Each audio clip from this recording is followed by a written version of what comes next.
জাতিসংঘে ভাষণে ফেব্রুয়ারিতে নির্বাচনের কথা পুনর্ব্যক্ত করলেন ডক্টর ইউনূস। বললেন, ভারসাম্যপূর্ণ গণতান্ত্রিক রাষ্ট্র গড়ে তোলাই সরকারের লক্ষ্য।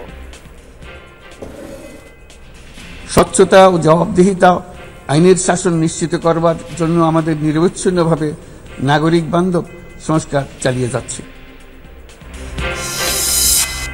জাতিসংঘে প্রধান উপদেষ্টার বক্তব্য আন্তর্জাতিক সম্প্রদায়কে ঐক্যবদ্ধ বাংলাদেশের বার্তা, বললেন ফখরুল। স্বাগত জানিয়েছে জামায়াত, এনসিপিও। আমরা যারা রাজনৈতিক দলগুলো আছি আমাদের কোনো রকমের সংশয় নেই। উই আর কনভিন্সড যে আপনার ২৬-এর আপনার ফেব্রুয়ারিতে নির্বাচন হবে। নির্বাচন ফেব্রুয়ারিতে করার ব্যাপারে তো কোনো আপত্তি নেই, কিন্তু তার আগে কিছু বিষয় আছে গুরুত্বপূর্ণ যেগুলোকে সলভ করা দরকার। বিচারকে দৃশ্যমান করার যে উদ্যোগগুলো সরকার গ্রহণ করার কথা সেগুলোকে পরিপূর্ণভাবে সমাপ্ত করা হয়, তাহলেই এটাকে আরো গোছানোভাবে নির্বাচনের দিকে যাওয়া সম্ভব হবে। রাজধানীর লালবাগে বাসা থেকে ব্যাংক কর্মকর্তার রক্তাক্ত মরদেহ উদ্ধার। মামলা করতে থানায় পরিবারের সদস্যরা। রাজশাহী সহ ৩ জেলায় দ্বিতীয় দিনের মতো দূরপাল্লার বাস চলাচল বন্ধ। নারী নিপীড়ন বন্ধের দাবিতে খাগড়াছড়িতে সকাল সন্ধ্যা সড়ক অবরোধ।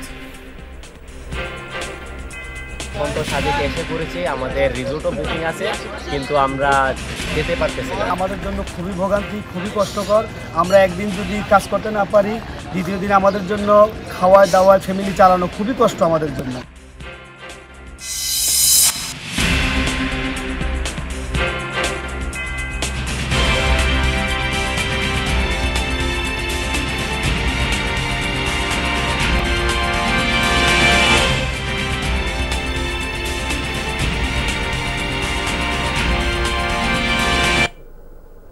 আগামী ফেব্রুয়ারিতে জাতীয় নির্বাচন অনুষ্ঠানের প্রস্তুতি চলছে। জাতিসংঘের ভাষণে জানালেন প্রধান উপদেষ্টা ডক্টর মোহাম্মদ ইউনূস। এ লক্ষ্যে স্বচ্ছতা, জবাবদিহিতা, আইনের শাসন নিশ্চিতে নাগরিক বান্ধব সংস্কার চালিয়ে যাচ্ছে সরকার। জাতিসংঘের সাধারণ পরিষদের অধিবেশনে দেওয়া ভাষণে এমনটাই জানিয়েছেন তিনি। ক্ষমতার ভারসাম্যপূর্ণ গণতান্ত্রিক রাষ্ট্র কাঠামো গড়ে তোলাই অন্তর্বর্তী সরকারের লক্ষ্য বলেও জানান তিনি। ফিলিস্তিন ইসরায়েলি আগ্রাসন বন্ধ, রোহিঙ্গা সংকট, বাংলাদেশ থেকে বিদেশে অর্থ পাচার এবং জলবায়ু সংকটের মতো ইস্যুগুলোতেও কথা বলেন প্রধান উপদেষ্টা। জাতিসংঘের ৮০তম সাধারণ অধিবেশনে ভাষণ দিতে স্থানীয় সময় বেলা 11:30টার দিকে মঞ্চে ওঠেন প্রধান উপদেষ্টা ডক্টর মোহাম্মদ ইউনূস। বাংলাদেশ রয়েছে বলে বাংলায় দেয়া বক্তব্যের শুরুতে বৈশ্বিক ও বাংলাদেশের রাজনৈতিক, সামাজিক ও অর্থনৈতিক সংকটের কথা তুলে ধরেন এই নোবেল জয়ী। যত অসম্ভবই মনে হোক না কেন, প্রধান উপদেষ্টা তার ভাষণে বলেন, আগামী বছরের ফেব্রুয়ারিতে জাতীয় নির্বাচন আয়োজনের প্রস্তুতি চলছে। জানান, স্বচ্ছতা, জবাবদিহিতা ও আইনের শাসন নিশ্চিত করতে নাগরিক বান্ধব সংস্কার প্রক্রিয়া ইতিমধ্যেই শেষের পথে। জনগণের ভোটে যে দলই ক্ষমতায় আসুক, সংস্কার বাস্তবায়নে কোনো বাধা থাকবে না বলে জানান তিনি। আপনারা জানেন যে আগামী বছরের ফেব্রুয়ারি মাসে আমরা জাতীয় নির্বাচন অনুষ্ঠানের প্রস্তুতি নিচ্ছি। পাশাপাশি স্বচ্ছতা ও জবাবদিহিতা, আইনের শাসন নিশ্চিত করবার জন্য আমাদের নিরবচ্ছিন্নভাবে নাগরিক বান্ধব সংস্কার চালিয়ে যাচ্ছে। ভাষণে জুলাই অভ্যুত্থান প্রসঙ্গ তুলে ধরেন প্রধান উপদেষ্টা। বলেন, গণ অভ্যুত্থান পরবর্তী বাংলাদেশের রূপান্তর পুরো বিশ্বের জানা উচিত। এই বছর আমরা জুলাই গণ অভ্যুত্থানের প্রথম বার্ষিকী পালন করেছি। যে অভ্যুত্থানে আমাদের তরুণ সমাজ স্বৈরাচারকে পরাভূত করেছিল, যার ফলে আমরা বৈষম্যমুক্ত, ন্যায় বিচার ভিত্তিক সমাজ বিনির্মাণের অভিযাত্রা নতুনভাবে শুরু করতে পেরেছি। ডক্টর ইউনূস উন্নয়নশীল দেশগুলো থেকে সম্পদ পাচার রোধে কঠোর আন্তর্জাতিক বিধিবিধান প্রণয়নের আহ্বান জানান। বলেন, বাংলাদেশের জনগণের টাকায় কেউ বিদেশে নিরাপদ আশ্রয় নিতে পারবে না। দেশের পাচার হওয়া অবৈধ সম্পদ পুনরুদ্ধার করা বর্তমানে আমাদের অন্যতম শীর্ষ অগ্রাধিকার। গত 15 বছরের দুর্নীতির মাধ্যমে শত শত কোটি ডলার অবৈধভাবে বিদেশে পাচার করা হয়েছে। আমরা নিরলসভাবে এই সম্পদ ফেরত আনার চেষ্টা করছি। রোহিঙ্গা সংকট প্রসঙ্গে ডক্টর ইউনূস উদ্বেগ জানিয়ে বলেন, এই ইস্যুতে এখনো কোনো সমাধান দৃশ্যমান নয়। রাখাইনে স্থিতিশীলতা আনার যে কোনো উদ্যোগে সহযোগিতা দিতে বাংলাদেশ প্রস্তুত বলেও জানান তিনি। 8 বছর পার হয়ে গেল, রোহিঙ্গা সংকটের কোনো সমাধান হলো না। উপরন্তু বাংলাদেশ প্রতিনিয়তই মায়ানমার থেকে আগত রোহিঙ্গাদের আশ্রয় দিয়ে চলেছে। স্পষ্টতই সাংস্কৃতিক পরিচয়ভিত্তিক রাজনীতির কারণে রোহিঙ্গাদের উপর অধিকার বঞ্চনা ও নির্যাতন রাখাইনে অব্যাহত রয়েছে। প্রধান উপদেষ্টার ভাষণে উঠে আসে ফিলিস্তিনে চালানো ইসরায়েলি আগ্রাসনের ইস্যুটিও। বলেন, ফিলিস্তিনের শান্তি প্রতিষ্ঠায় দ্বিরাষ্ট্রভিত্তিক সমাধান জরুরি। গাজায় শিশুরা না খেয়ে অকাল মৃত্যুবরণ করছে, বেসামরিক জনগোষ্ঠীকে নির্বিচারে হত্যা করছে, হাসপাতাল স্কুল সহ একটা গোটা জনপদ নিশ্চিহ্ন করে দিচ্ছে। জাতিসংঘের স্বাধীন তদন্ত কমিশনের সাথে আমরাও একমত যে আমাদের চোখের সামনেই একটি নির্বিচার গণহত্যা সংঘটিত হচ্ছে। আমাদের দুর্ভাগ্য যে মানব জাতির পক্ষ থেকে এর অবসানে আমরা সর্বোচ্চ চেষ্টা করছি না এখনো। ভাষণে তিনি তরুণ প্রজন্মকে চাকরি প্রার্থী নয় বরং উদ্যোক্তা হিসেবে গড়ে তোলার লক্ষ্য পুনর্ব্যক্ত করেন। এছাড়া জলবায়ু সংকট মোকাবেলায় প্রধান উপদেষ্টা জাতিসংঘকে লস অ্যান্ড ড্যামেজ ফান্ড দ্রুত কার্যকর করার আহ্বান জানান। জলবায়ু পরিবর্তনের বিরূপ প্রতিক্রিয়া প্রশমন লক্ষ্যের পাশাপাশি দেশীয় এবং আন্তর্জাতিক সংকট মোকাবেলায় পুরো বিশ্বকে এক থাকতে হবে, সেই সাথে গুরুত্ব দিতে হবে তরুণদের মতামতকে। পাশাপাশি পারমাণবিক সংকট কিংবা রোহিঙ্গা সংকটের মতো সমস্যাগুলো সমাধানে সকলের ঐক্যবদ্ধ প্রচেষ্টা জরুরি বলে জানিয়ে দিলেন প্রফেসর ডক্টর ইউনূস তার বাংলায় দেয়া ভাষণে। Ahmed Reza, Jamuna News, New York, যুক্তরাষ্ট্র। জাতিসংঘ সাধারণ পরিষদে প্রধান উপদেষ্টার বক্তব্যকে স্বাগত জানিয়েছে বিএনপি, জামায়াত ও এনসিপি।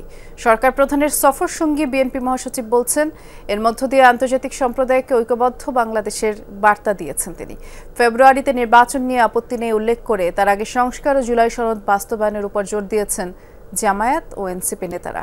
সহকর্মী মাহফুজ মিশুর রিপোর্ট। অন্তর্বর্তী সরকার প্রধান হিসেবে টানা দ্বিতীয়বার জাতিসংঘ সাধারণ পরিষদে বক্তৃতা করলেন ডক্টর মোহাম্মদ ইউনূস।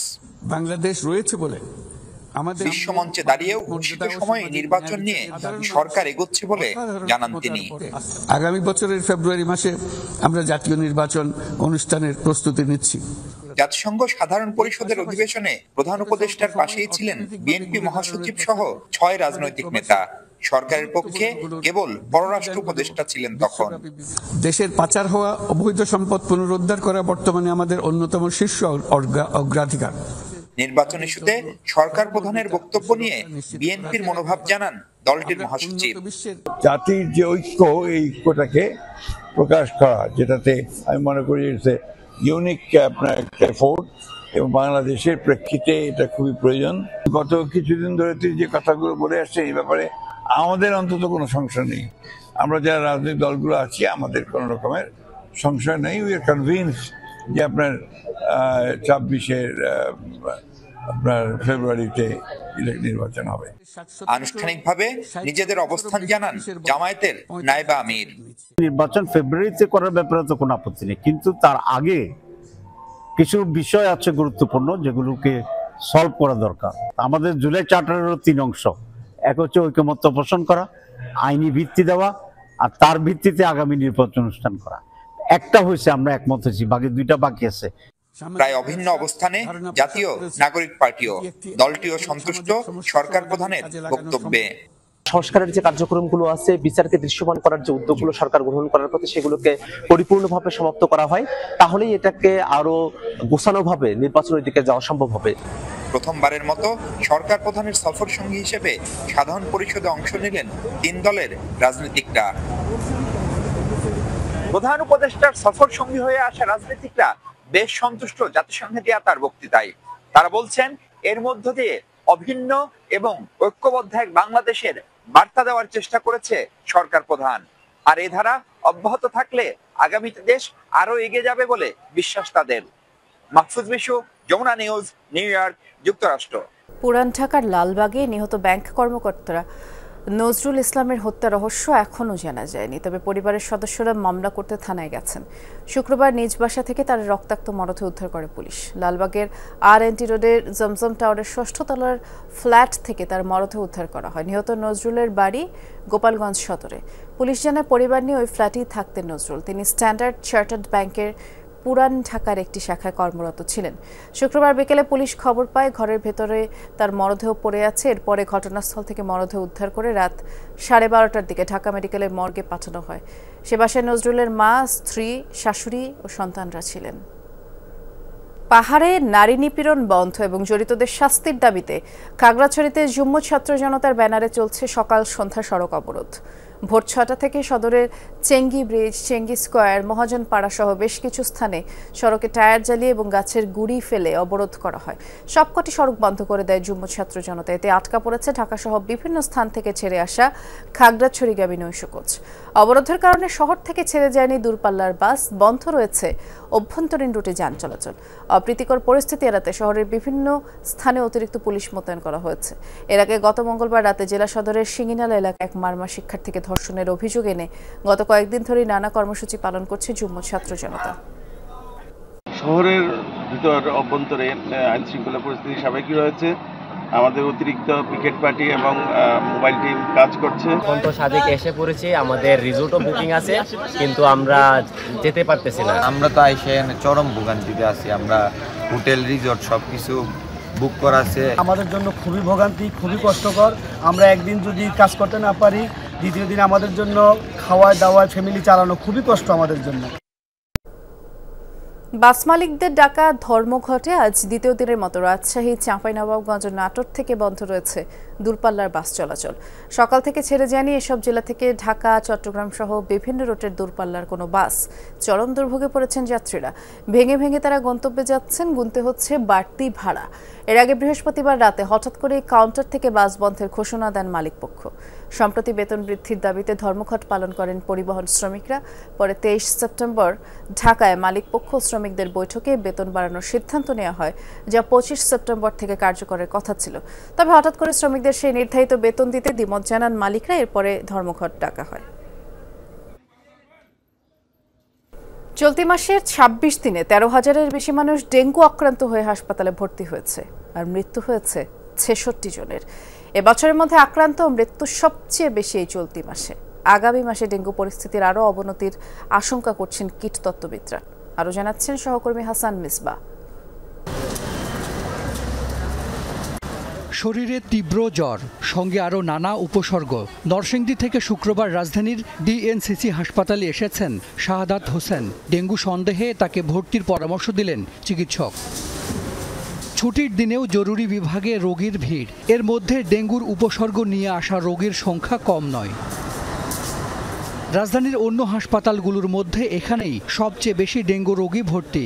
বছরের মধ্যে সবচেয়ে বেশি রোগী এখন সারা দেশ থেকেই এসেছেন তারা। প্রচুর ডেঙ্গু রোগী আসছে। এই মুহূর্তে আমাদের হাসপাতালে বিগত বছরের মধ্যে সবচেয়ে বেশি ডেঙ্গু রোগী আছে এবং এখন গরম পড়তেছে, বাসার আশেপাশে প্রচুর পানি জমে থাকতেছে এবং আগামী 1 মাসও যদি গরম পড়ে ডেঙ্গু রোগী বাড়তে থাকবে।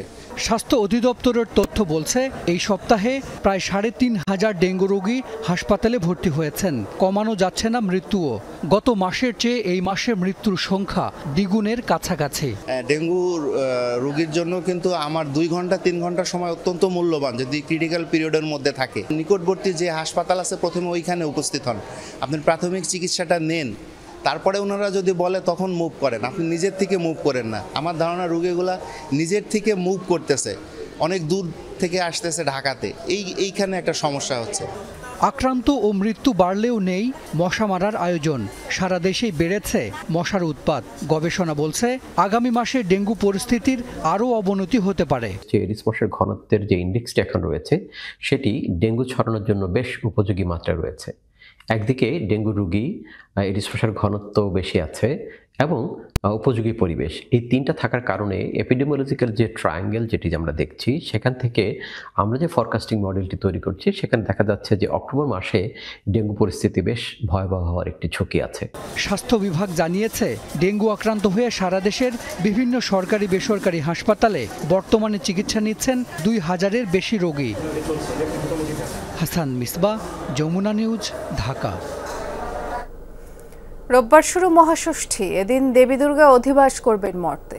1 বছর পর আসছেন দেবী, তাই তার আগমন উপলক্ষে জোরে সোরে চলছে প্রস্তুতি। যদিও গত প্রায় 2 মাস ধরেই প্রস্তুত হচ্ছেন সনাতন ধর্মাবলম্বীরা, বেশিরভাগ প্রস্তুতি সম্পন্ন, বাদবাকি কাজ গোছানোর প্রক্রিয়া চলছে। দেবী আগমনের প্রস্তুতি সম্পর্কে জানাচ্ছেন সহকর্মী সুমাইয়া ঐশী, ক্যামেরায় ছিলেন আরেক সহকর্মী রানা হোসেন।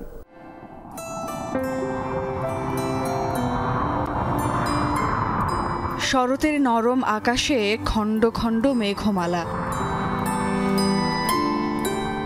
মিষ্টি বাতাসের তোড়ে মাঝে মাঝেই শ্বেত শুভ্র মেঘরাশি সরে উঁকি দেয় চোখ ধাঁধানো নীল। কখনো রোদ্দুর, আবার কখনো অনবরত বৃষ্টি, এই নিয়েই আমাদের শরৎ। আর এমন শারদ দিন এলেই মনে হয় এই তো দুগ্গা এলো।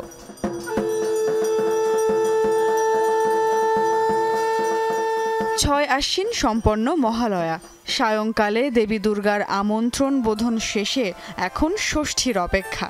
আগামী 28 সেপ্টেম্বর মহাষষ্ঠী, দেবীর আগমন উপলক্ষে তাই সব ক্ষেত্রে এখন জোর তোড়জোড়। বেশিরভাগ মণ্ডপে প্রতিমা গড়নের কাজ শেষ, এখন চলছে রং তুলির আঁচড়ে দেবীকে রূপ দেয়ার কাজ।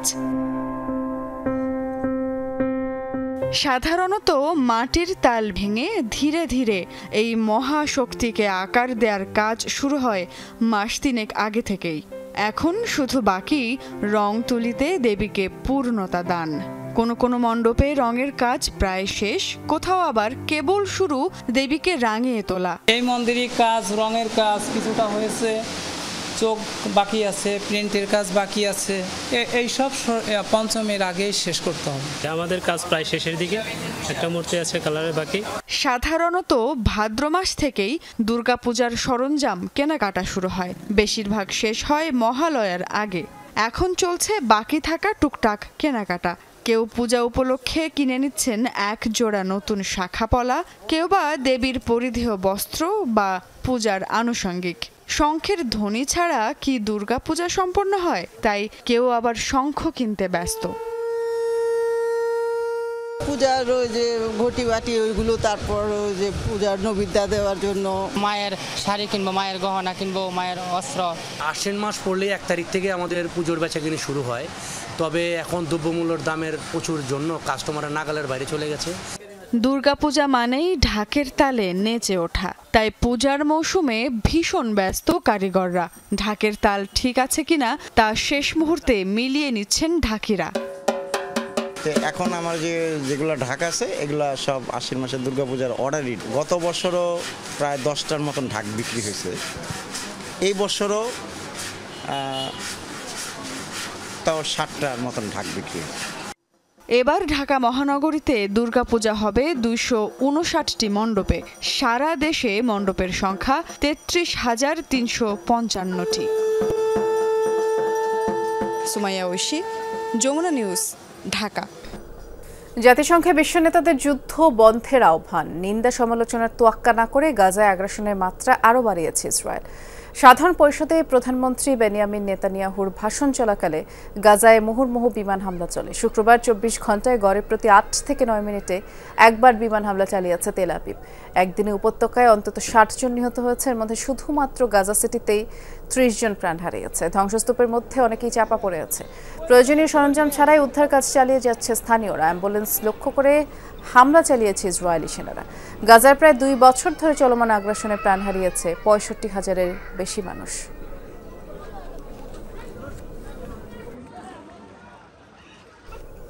আলোচিত পরিবেশ কর্মী সোনাম ওয়াংচুককে গ্রেফতারের পর নিরাপত্তা জোরদার করা হয়েছে লাদাখের বিভিন্ন এলাকায়। শনিবার সকাল থেকেই লেহ সহ বিভিন্ন এলাকায় কড়া নিরাপত্তা নেওয়া হয়। পুলিশের পাশাপাশি টহল দেয় আধা সামরিক বাহিনীর সদস্যরাও। তল্লাশিও চলছে। এর আগে শুক্রবার গ্রেফতার করা হয় বহুল আলোচিত পরিবেশ কর্মী সোনাম ওয়াংচুককে। লাদাখকে পূর্ণ রাজ্যের মর্যাদার দাবিতে তিনি অনশন করছিলেন। শ্রীলঙ্কা, বাংলাদেশ, নেপালের আদলে ভারতের লাদাখেও আন্দোলনে নেমেছে জেনজিরা এবং লাদাখকে পূর্ণ রাজ্যের মর্যাদার দাবিতে এই আন্দোলন চলছে। গেল বুধবার সহিংসতায় 4 জন নিহত হয়। অন্তত 50 জন আহত হওয়ার পর থেকে ওয়াংচুককে দায়ী করছে কেন্দ্রীয় স্বরাষ্ট্র মন্ত্রণালয়। দাবি, ওয়াংচুকের উস্কানিমূলক বক্তব্যের কারণে আন্দোলনকারীরা সহিংস হয়ে ওঠে। জাতিসংঘের সাধারণ পরিষদে ইসরায়েলি প্রধানমন্ত্রী বেনিয়ামিন নেতানিয়াহুর দেয়া ভাষণ গাজাবাসীকে শুনতে বাধ্য করল তেল আবিব প্রশাসন। দেশটির সীমান্তবর্তী এলাকায় বিশাল বিশাল লাউডস্পিকারে করে নেতানিয়াহুর এই বক্তব্য প্রচার করা হচ্ছে। বিশ্ব নেতাদের বেশিরভাগের মুখে শান্তির বার্তা থাকলেও জাতিসংঘের অধিবেশনে দাঁড়িয়েও ধ্বংস আর আগ্রাসন জারি রাখার ঘোষণা দেন বেনিয়ামিন নেতানিয়াহু। গাজায় বন্দী ইসরায়েলিদের উদ্দেশ্যে কথা বলেন ইসরায়েলি প্রধানমন্ত্রী। বন্দীদের দ্রুত বের করে নেওয়ার অঙ্গীকার করেন হাজার মাইল দূর থেকে। সাহসী হিরোদের উদ্দেশ্যে বলছি, আমরা আপনাদের ভুলে যাইনি, এক সেকেন্ডের জন্যও না। আপনাদের সকলকে ঘরে ফিরিয়ে না আনা পর্যন্ত আমরা হার মানব না।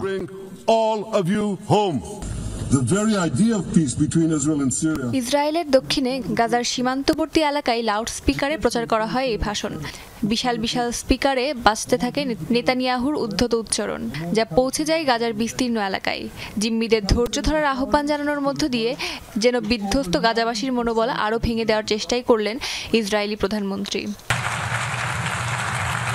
শুক্রবার জাতিসংঘের অধিবেশনে নেতানিয়াহু মঞ্চে ওঠার সাথে সাথেই গাজার আগ্রাসনের প্রতিবাদ জানিয়ে অধিবেশন কক্ষ থেকে বেরিয়ে যান বহু বিশ্ব নেতা। চরম অপদস্থ হওয়ার পরও ভাষণ চালিয়ে যান ইসরায়েলি প্রধানমন্ত্রী।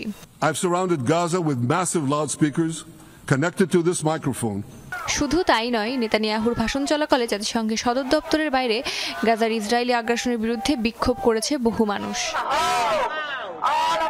অস্মিতা বিশ্বাস, যমুনা নিউজ। আদৌ কি শান্তিতে নোবেল পুরস্কার পেতে পারেন মার্কিন প্রেসিডেন্ট ডোনাল্ড ট্রাম্প? গাজায় ইসরায়েলি আগ্রাসনকে সমর্থন করায় এই পুরস্কার তিনি পাচ্ছেন না বলেই মনে করছেন বিশ্লেষকরা। তাদের মতে ট্রাম্পের নোবেল না পাওয়ার মতো কারণের তালিকা বেশ দীর্ঘ। ইউক্রেন যুদ্ধকে দীর্ঘায়িত করা, শুল্ক যুদ্ধ শুরু, শান্তির মূলনীতির পরিপন্থী নানা কর্মকাণ্ডের কারণে হাতছাড়া হতে পারে বহু কাঙ্ক্ষিত নোবেল। সরাসরি হোক কিংবা আকারে ইঙ্গিতে বরাবরই নিজেকে নোবেল শান্তি পুরস্কারের যোগ্য বলে তুলে ধরেছেন মার্কিন প্রেসিডেন্ট ডোনাল্ড ট্রাম্প। দাবি, 7টি যুদ্ধ থামিয়েছেন তিনি। I ended 7 wars and in all cases they were raging with countless thousands of people. প্রতি বছর শান্তিতে নোবেলের জন্য সম্ভাব্য প্রার্থীদের মনোনয়ন আসে সংসদ সদস্য, অধ্যাপক, বিজ্ঞানী, পূর্ববর্তী নোবেল বিজয়ী ও অন্যান্য যোগ্য ব্যক্তির কাছ থেকে। নরওয়েজিয়ান পার্লামেন্ট নির্বাচিত 5 সদস্যের একটি কমিটি সেই মনোনয়ন যাচাই করে সংক্ষিপ্ত তালিকা তৈরি করে। সেই তালিকা প্রকাশ পাবার কোনো সুযোগ নেই। তবে মার্কিন প্রেসিডেন্ট বারবার শান্তিতে নোবেল পাবার আশা জানানোয় বিশেষজ্ঞরা বলছেন ট্রাম্পের নোবেল আকাঙ্ক্ষায় বড় বাধা হতে পারে গাজা ইস্যুটি। কারণ গাজায় চলমান ইসরায়েলি আগ্রাসনকে সমর্থন ও সহায়তা দিচ্ছেন তিনি। আবার অনেক বিশ্লেষকের মত, আন্তর্জাতিক বিশ্ব ব্যবস্থা ভেঙে দিচ্ছেন তিনি। আর এই ব্যাপারটিকে যথেষ্ট গুরুত্বের সাথে দেখে নোবেল কমিটি। ডোনাল্ড ট্রাম্পের নোবেল শান্তি পুরস্কার জেতার কোনো প্রশ্নই ওঠে না। এর কারণ হলো তিনি দাবি করেন মানুষকে মরতে দেখতে তিনি পছন্দ করেন না। এরপরও গাজায় চলমান গণহত্যাকে সমর্থন করছেন। ট্রাম্পের বিরুদ্ধে ইউক্রেন রাশিয়া যুদ্ধে ইন্ধন যোগানোর অভিযোগও তোলেন অনেক বিশ্লেষক। নোবেল প্রাইজ না জেতার পেছনে এটিকে আরেকটি কারণ বলে মনে করছেন তারা। আলাস্কায় আরেক যুদ্ধপরাধী ভ্লাদিমির পুতিনকে লাল গালিচা বিছিয়ে বরণ করেছেন ট্রাম্প। তার উপর চাপ দিতে অস্বীকার করেছেন। আসলে ট্রাম্প ইউক্রেনের যুদ্ধকে দীর্ঘায়িত করছেন। এভাবে স্বৈরশাসকদের ইন্ধন যোগানো নোবেল শান্তি পুরস্কারের মূল আদর্শের পরিপন্থী। ট্রাম্প শান্তিতে নোবেল পেলে দীর্ঘমেয়াদে ক্ষুণ্ণ হতে পারে নোবেল কমিটির সুনামও, এমনটাও মনে করছেন অনেকে। কারণ তার সাম্প্রতিক নানা কর্মকাণ্ড শান্তির মূলনীতির বিপরীত। যুক্তরাষ্ট্রকে আন্তর্জাতিক সহযোগিতা থেকে সরিয়ে নিয়েছেন ট্রাম্প। বিশ্ব স্বাস্থ্য সংস্থা আর জলবায়ু সংক্রান্ত প্যারিস চুক্তি থেকেও দেশটিকে প্রত্যাহার করেছেন তিনি। এমনকি পুরনো মিত্রদের সঙ্গেও বাণিজ্য যুদ্ধ শুরু করেছেন। আবার অনেকেই মনে করছেন ট্রাম্পকে শান্তিতে নোবেল দেয়া হলে সমালোচনার মুখে পড়তে পারে নরওয়েজিয়ান কর্তৃপক্ষ। রেজবানা সাইমা, যমুনা নিউজ।